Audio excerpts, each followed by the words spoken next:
All right. I don't like these new mummies, man. I like my mummies old fashioned. Just a guy walking around wrapped in some toilet paper. The one that shambles so slowly that he can only catch you if you fall asleep. Exactly. Yeah. But now they got these new mummies up here. They can breathe fire, do karate, turn into werewolves. I mean, I can't take all that. I need my old fashioned mummy. From like toilet paper to ceramics now for their wrapping. Terracotta. Terracotta. I'm sorry. Terracotta. It's like being attacked by the garden ridge. Yeah, man. This especially this new mummy right here. They just said, "Fuck it, we gonna do whatever we want to do, even if it don't make sense." No. You have to appreciate how Jet Li is the mummy, but at times he's Avatar: The Last Airbender, or he can transmorph into a Hydra or a Chimera, or just whatever effects package came out that week that they could afford, that's what he could turn into. Yeah. They just bought Photoshop and 3D Max, and they just said, "Go to town, we don't give a shit what you do." I fucking hate when you do that. Don't fucking do that to me. Do what? He goes to, I'm done with the joke, so I'm going to turn and see what Carlisle has to say. No, you know what it is? The three of us has been talking a lot. Yeah. And it's to like give you a chance to get in. Yeah, sorry. Excuse me for being polite. I got nowhere to go in on that. Oh, okay. I thought perhaps you had something that you were waiting to get in. Because if it was me hosting, I was thinking in my head, okay, now it's time to toss it to Carlisle. Exactly. Yes. I think it's called moderation. I don't know. Except you always come in, you always look at me after a point at which I've got nothing. My face is expressionless. I'm not like, oh, I've got something to say. You just come to me and go, ah. Or you'll cut in the middle of a joke. It'll be, oh. Who in this room thought that was odd that I just said, here's your opportunity? That's actually pretty normal practice. I'm aware. You just usually have something to say, and now you don't for some reason. That's the odd thing, is that you don't have something to say. I think he was waiting for that moment when somebody was talking so he can interrupt. That's your normal mode of operation. Hold on, let me start making a point. That'll give him something to think about. Sure. But Jet Li wasn't even in this movie. I mean, he loaned his name to it. He's in it as much as when someone loans their voice and appearance to a video game. Is he in this movie? I mean, because every time he's on screen, he's like, I'm Jet Li. No, wait, I'm morphed into some crappy-looking CG monster. And that's where this movie begins to fail from the very beginning. You see Jet Li come up, and then you see, God, I'm blanking on her name right now. Michelle Yeoh? Michelle Yeoh, and and we're telling the story of the first emperor of China, and it instantly reminds you that, oh yeah, there was this really good film about the first emperor of China with these two people, and now we've got to sit through 2 hours of douchebaggery. Yeah, don't you think Hero would have been better if Brendan Fraser was in it? Don't you think Hero would have been better if the person who at the end of the movie realizes the good guy is actually really a douchebag villain who goes around and really wants to conquer the world and not bring peace to it? Wow, how awesome and American is that, where we have to take the Chinese hero and even villainize that? Well, this movie is all about, like, hey, isn't America great? Like, you know what? We might not know kung fu or spirituality, but we got guns. We come in with guns, and we're American. We can do anything. And that is kind of the point of the movie, too, because when it comes down to it, this army, his big-ass immortal army, ain't all that effective. You pretty much throw a rock at them, and they just shatter into pottery shards on the floor. Pretty much. They call them the Terracotta Warriors, but they could be the Play-Doh Warriors. Yeah. It is, because it's funny. At the beginning of the movie, Michelle Yeoh cast a curse on Jet Li. Because he's kind of a dick. Yeah, because dude is just evil. It's just bad. So she says, I'm going to put the ultimate curse on you. I'm going to turn you into diarrhea, and then you're going to turn to fire and be a hardened turd after that. So I'd be kind of pissed off, too, if after spending eternity as a hard piece of shit. Hey, well, he was a piece of shit when he was alive, so it's just as well. He's just so the rest of his life that way. When he actually grew that porn star mustache there, you knew he was no good. But man, I don't even know why anybody would give a synopsis of this movie. As Carlisle says, it starts out with the first emperor of China. He's the guy who goes in and just says, I'm going to conquer everything. You got something? I'm going to conquer it. You know, those fries right there, let me have one. I'm going to conquer it. You know what I mean? And so he goes off killing everyone. And then finally, one of his generals comes in, takes this woman that he wants, who's also going to make him immortal. And then after that, we cut to years later, Brendan Fraser brings back the mummy. And you know what? They just said, fuck it. We don't need a script. We're going to make this up as we go along. No, not Brendan Fraser now, but Brendan Fraser light. They found a kid that mildly looks like Brendan Fraser, except he makes Brendan Fraser look like Al Pacino in his acting ability by comparison. No, I really have to disagree with you, Corey. This movie had a script. It was just complete and utter shit. It was, the thing is they do stuff in here that it's so textbook novice screenwriting that, and they think they're so cutesy. It's like, oh, we can't get Rachel Weisz to come back to be in this film. So what we're going to have somebody do is ask a question of the new Rachel Weisz, or Rachel Weisz light. Maria Bello, and have her make a little joke about not being anything like that girl from the other movies at all. Mm-hmm. And that's just the beginning of the terrible dialogue in this film. You do not accidentally have a scene in which a yak throws up so you can say the yak. You have to intentionally craft a joke that ass. This movie is so ass-tastic that I cannot express how much I just dislike the mediocre craposity of it all. Aside from being thrown up by a yak, the sidekick guy, what's his name? Who's in all three movies? His name is Daryl something or John Daryl. But Douchey McDouchebag. No kidding. His only job in this movie is when they show something. Like at one point they show an avalanche. He goes, an avalanche. At another point they show a diamond, and he goes, a diamond. And that's what he does the whole movie. Because occasionally he makes a really terrible joke before he drops a bomb blindly out of the side of the plane that blows up the villains. Yeah, no, well, it's not. Lands headfirst on the villains, and yet somehow 20 seconds later, they're mildly burned. That was an excuse for makeup. There's scenes in here that they can't decide what they want to do. There's scenes where they say, you know what, we're going to depict violence. Of course, it's PG-13, so we can't show guts or a whole lot of blood, but we're going to make it disturbing. And then there's another scene where they blow up a trolley. And because it's full of good people, I mean, come on, we saw the trolley explode. Yeah, you saw fireballs burst out the windows. The fucking trolley blew to pieces, and then they cut to a scene where people are crawling out the window all smoke. Because they had to, otherwise they killed people. They needed to maintain their PG-13 Exactly. rating. Clearly, it's the same writers as G.I. Joe. Like, Exactly. no plane can blow up without a parachute coming out of it. Yeah, I mean, and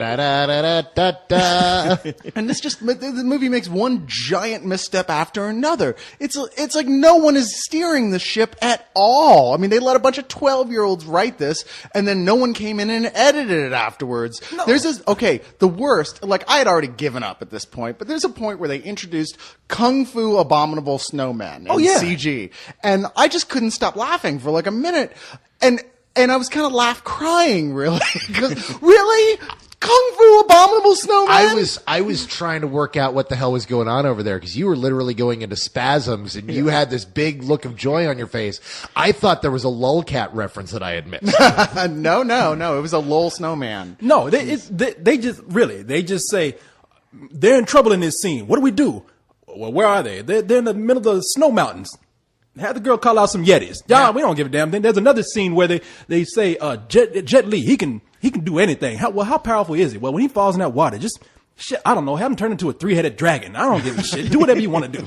Now, actually, see, you're like bagging on the one moment in the movie that was halfway cool when this woman who lives on this mountain calls to the Yetis and the Yetis show up and then the Yetis act fucking retarded. Like when a Yeti kicks somebody between two poles and the other Yeti raises its hands in the air like it's goal. Oh my God. You completely lost all grasp on any kind of reality and you're just making one joke after another. Yeah. And that's where this movie fails. They're trying to tell jokes and entertain the audience without actually making a good movie at the same time. Yeti with a cowboy hat puts his head in. Are you ready for some football? Yeah, no, it was funny because she actually came out and yelled their names. When she ran to the middle of the snow, she was like, Mo, Larry, Curly, help us. And then they came out, nyuk, nyuk, nyuk, nyuk. You know what I mean? I was like, oh, hell no, man, no. Are you the 3 Yetis I sent for? Why, certainly, lady. Get to work, knucklehead. The one thing I was expecting, though, because there's this weird sort of, how in the hell did this even get started type of romance between the son of Brendan Fraser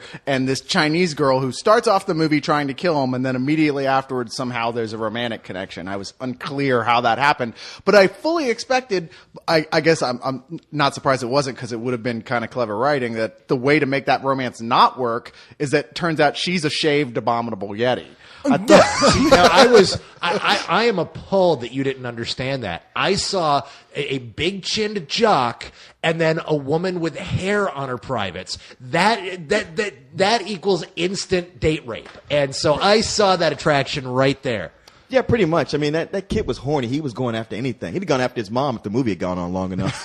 I think that's going to be in the sequel. Or the Yetis. Yeah, I was about to say, he would have had one of them Yetis that they had titties on them. Or the puking yak. Well, you know what? I'm actually like glad this movie came out, because we took a lot of heat for liking the Indiana Jones movie. And for everybody who's had shit to say about that, I'm like, here you go. This is the alternative we've been talking about. Mm-hmm. See, you know what? And what's weird is that in any other summer, this is the type of film that most critics would go, I hated it, but you know what? It's a fun summer movie. And the audience seemed to like it. And this time we're walking out going, we just had 12 weeks of fun summer movies. This is some bullshit. Yeah. This is some bullshit right here. Yes, This movie was pretty, I mean, the first half of it, I'm like, I'm just bored. This is a rental. But then it kept getting worse and worse and worse until I was like, you know what? No, fuck this movie. No, fuck this movie hard. This movie fucking sucks. Yeah, no, I really was trying to give it a chance, because I was just saying, I just came out of Journey to the Center of the Earth. I was saying, that's one of the dumbest things I've seen. This can't really be that bad. And I'm looking at this and I'm like, well, you know what? It ain't in 3D. So, So it's your fault. You're the one that said, how bad could this be? And thus fate came down and the clouds opened and said, I will give them The Mummy 3.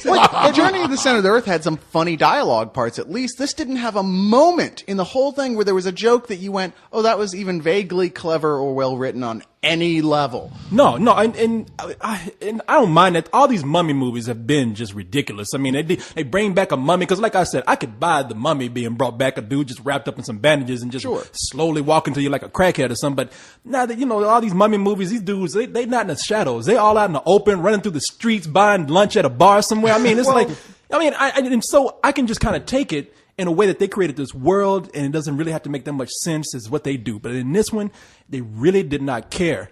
And it would help maybe if they captured a sense of adventure. Now, to do that, you need to care about your characters. Yeah, and you don't give a shit about these people at all. No, you don't. And the reason why you don't is because, as Carlisle says, they create character by having these people, all of them, do one-liners or do little cutesy bits of business or cutesy bits of dialogue. There's only one scene in this movie in the middle where Brendan Fraser finally comes to grips that, oh yeah, in this movie I have a son. We're going to act like a family for just a second. And then right there, it's like, if they could have kept that up, I could have bought all this ridiculousness. But no, they don't have character. And then we follow that up with a romantic scene with a yak. Yeah. And the guy y'all are thinking about is John Hannah. John Hannah, that's right. The brother. I knew it was. I knew. I was like Daryl Hannah, something like that. Okay.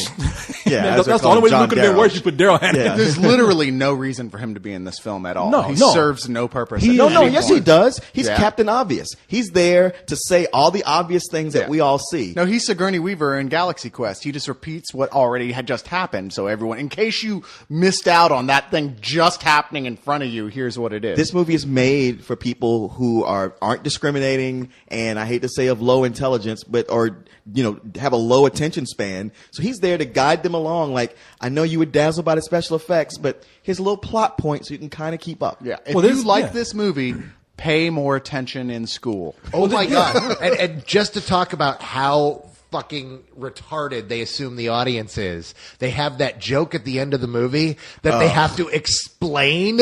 Like, it comes up a second. It's like it was bad. The joke was bad enough that any educated person would go, wah, wah. And then they go, and years later, they would find mummies here. And yeah, you're like, you know. oh my God. Yeah, and that They was just also explain it. Yeah, and that was done by that character John Hannah too. That is totally a useless character. Not only if I was this dude, I would walk to my agent and say, "What the fuck did you do this for? Did you not read this before they gave me this? I mean, I got the check already. Ain't nothing I can do to get out of this." Wait. Because all of his lines in the movie, as you said, they yak. There's even a scene where he's on fire. Now, keep in mind, this is 1940 something. He's telling Brendan Fraser, "Spank my ass, spank my ass," and I'm like, this motherfucker's on fire and he's still cracking jokes. Hey, man, let him burn. In John Hannah's defense, what was the last movie you saw him in? Damn it! That's what I was just about to fucking say. You know, it's funny though. I can't help but I can't blame Jet Li because let's face it, none of us speak Chinese, and for all we know, the dialogue they gave him to read was brilliant. Shakespeare. You know, it's just the subtitles were awful. I know. They probably tricked him, told him it was going to be the sequel to Hero. And this time you get to play the good guy. And well, what I think is, they came to him and they gave him the script, and he said, "No, this is an insult to my people. It is an insult to my history, and I'm not going to do it. Here's the check." Okay, just this once. My people have a long history, and I would honor them by accepting your American money. That's right. You know something? It's funny.